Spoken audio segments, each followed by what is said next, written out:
Entering bills in QuickBooks Online. There are several different ways in which you can enter this, so I will show you from the easier to some other ways that you could do this.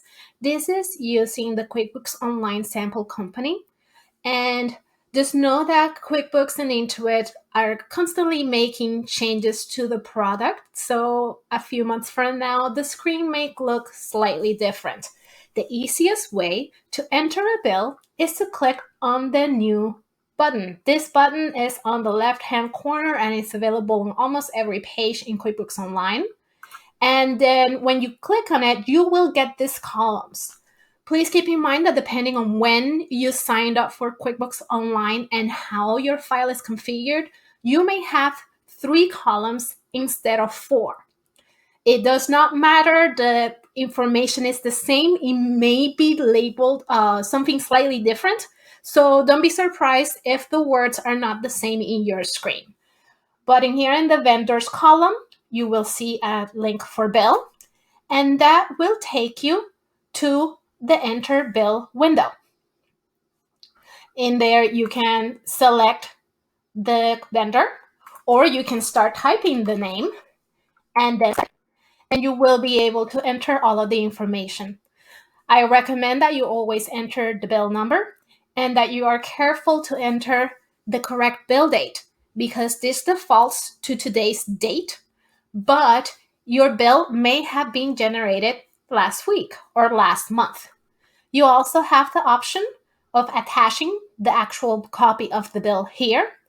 And if you're running unpaid bills reports and you want to see what the bill is for, I recommend that you use the memo field, because this is what will show in those reports, not what you enter in the description field. If there's a bill for something that will recur every month, like for example, rent, you have the option to click down at the bottom to make it recurrent. You have different choices for recurring bills. A scheduled bill means that it will automatically be posted on the frequency that you determine. So in this particular case, we can have this bill posted monthly on the first day of the month, every month. You can choose when you want it to start, you can choose when you want it to end, or just leave it open-ended, and it will continue automatically posting for as long as you let it run. And then once things change, you can pause it, edit it, or stop it. This means that whatever you enter here will automatically be posted the same. So this is good for bills that are the same amount all of the time. Rent being a good example. One of the things to keep in mind is that if you configure a recurring bill, it will post on the date of the bill and it will not show on any reports until it's posted. So if you're wanting to have an idea of bills that are going to be coming up, say you want to see next month's bills, you will need to make sure that they are created several days in advance. And here you can determine how far in advance you want it to post. It could be 7 days, it could be 14 days, but that means that that bill will be posted early. It will not be posted on the first of the month. You also have the option of setting a reminder instead of it automatically being posted. And what this means is that if you set it as a reminder, when you log out to QuickBooks Online, in the front page, you will have a reminder link. And when you click on it, it will take you to this screen where you can edit the bill and then post it. This is good for recurring expenses that will vary in amount. So that way, it won't automatically post and then you will forget. And when you pay the bill, it's not the right amount. That way, it will save you time. And then you have the option of setting it as unscheduled. Unscheduled is good if you want it as a template, so you don't have to type in the same information all of the time. And by doing that, it will not post automatically. It will not remind you. But when you're ready to post the bill, instead of starting from scratch, you can just have the template pre-fill, and then you can edit only the fields that you need to.